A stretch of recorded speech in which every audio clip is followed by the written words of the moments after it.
Welcome to the Cybersecurity Whisper for the week of April 21st. We'll start off with the Cisco Duo Breach. Now, if you're not familiar with Duo multifactor has been around for many, many years. Cisco bought them, I think, a number of years ago. So you've got, Microsoft Authenticator, Okta Verify, Google Authenticator, Authy, and certainly Duo to receive these multi-factor codes and pushes for various applications. And an attack targeting an unnamed telecom provider that Cisco or that Duo uses actually, expose these multi-factor authentication codes from Cisco customers. So in other words, sometimes you can just ask for a text message to be sent with that code in it.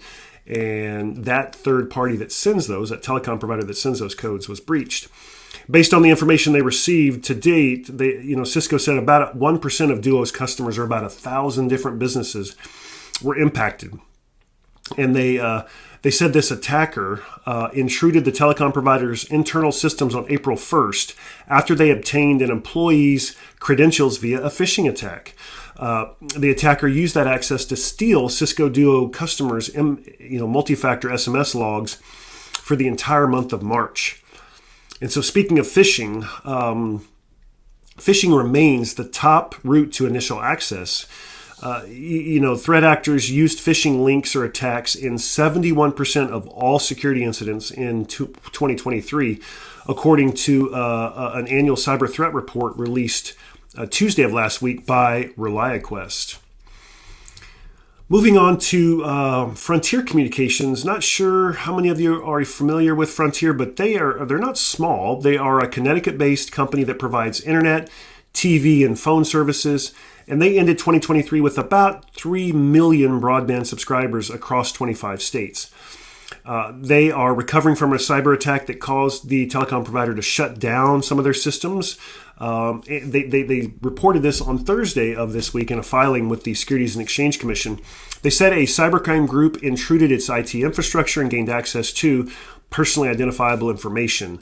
And this operation it disrupted some of their business and said it could be considered a material incident based on the revenue or the damage. They said it detected an intrusion on its infrastructure on Sunday of last week and quickly took measures to contain the incident. And as part of that process, they shut down certain parts of the company's systems, and that resulted in an operational disruption, and that could be considered material.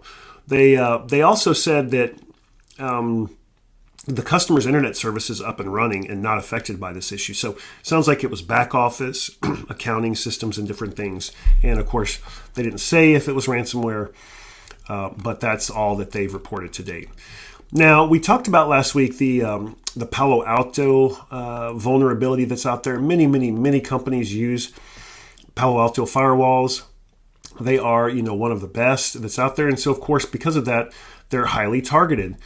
And we talked about the vulnerability last week. Well, Palo Alto Networks, they came out this week and said, look, they have seen an increasing number of attacks that leverage the exploitation of this vulnerability. They have a threat intelligence unit called Unit 42, and they described this on Tuesday and said they haven't disclosed how many devices are actively exploited, but they did observe 20 additional IP addresses attempting to exploit it. Since they released the initial advisory on Friday, they expanded the range of the operating systems that were actually vulnerable or impacted, and they retracted a secondary mitigation action. They had said that disabling telemetry would stop this from occurring, and they came out and said, nope, disabling telemetry is no longer an effective mitigation. Device telemetry does not need to be enabled for PAN-OS firewalls to be exposed to this attack. And in addition, they said there's additional OS versions that they released from the beginning that are impacted. So if you run any sort of Palo Alto firewall, you absolutely need to be checking in on the support website to download any new patches that are released or any workarounds, or potentially even taking the devices offline with an alternate firewall for now. It's a pretty big issue. here's something again with government officials trying to get in the way and try to fix something that's actually going to cause more harm than good, in my opinion. The top officials, again, this week pushed back on a ransom payment ban. So Kimba Walden, who served as acting national cyber director from February through November of last year, testified this week in a House Financial Services Subcommittee hearing that we haven't come to a place where the American economy is resilient enough to withstand a prohibition on companies making payments to resolve an attack. I'm not quite sure why Congress, I mean, of course, ransom payments are horrible, but putting a ban on them, she goes on to say, if we banned ransomware payments today, we could bankrupt the very small and medium-sized businesses that the American economy relies upon. Think about rural hospitals that serve 4 or 5 municipalities. Those can go bankrupt, Walden said. What we need to do is prepare for the worst. Prepare these organizations to be more resilient against ransomware attacks, because a ban on payments is not going to stop the attacks from happening, but it will starve these businesses. And so in lieu of a ban, the Institute for Security and Technology is advising the governments to achieve these 16 milestones, most of which are already in place or in the works. Some of these 16 milestones, I'm not sure that they would actually help much either. But as an example, here's one of them: develop a ransomware framework. Of course, that's good. Here's one that's kind of twisting the carrot and the stick. This is saying maybe the government should provide financial incentives for entities that comply with this ransomware framework by expanding grants or regulatory fine alleviation or even tax breaks. I think that's a really great idea. Mandating limited baseline security measures. I mean, to me, that's already pretty much been done through like the NIST cybersecurity framework.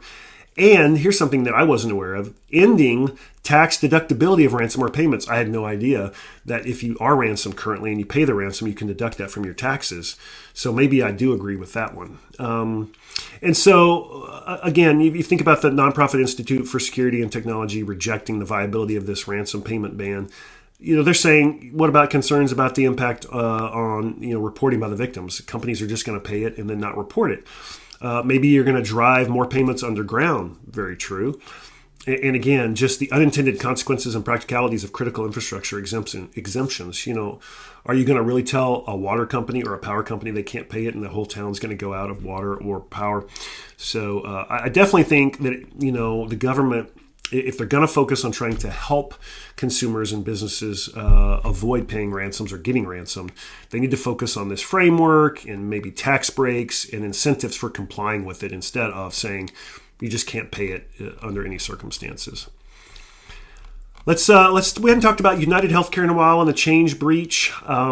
United Health is expecting up to about a $1.6 billion hit from the Change ransomware attack this year.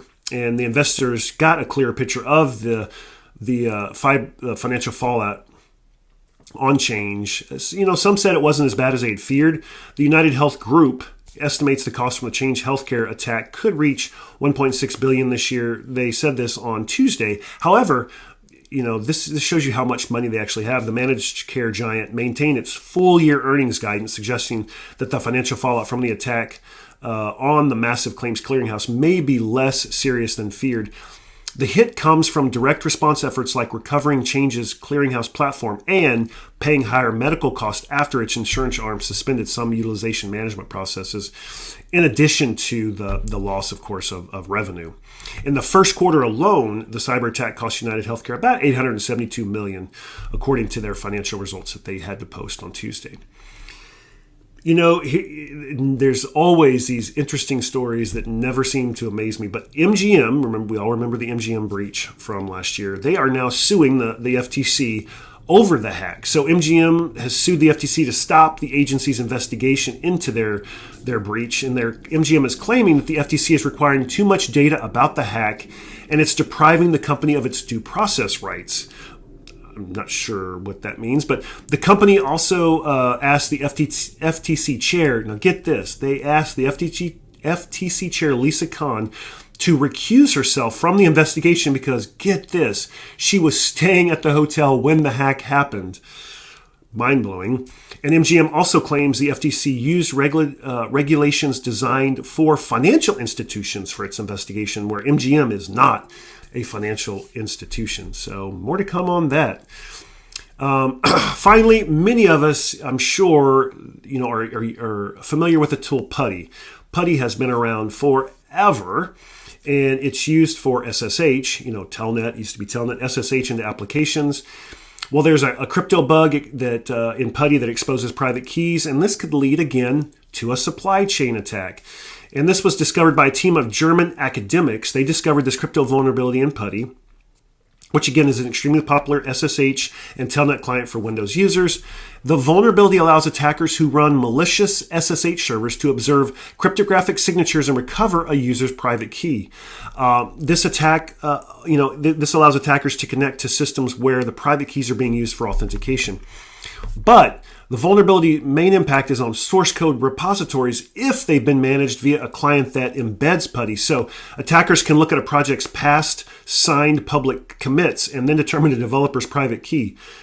Amazing. And as the National Vulnerability Database points out in its description of the vulnerability, this opens the door to supply chain attacks where threat actors can submit signed malicious code to legitimate projects.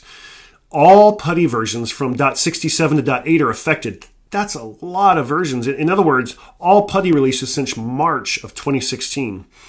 You've got the CVE 2024 31497, and it was fixed in .81 release this week.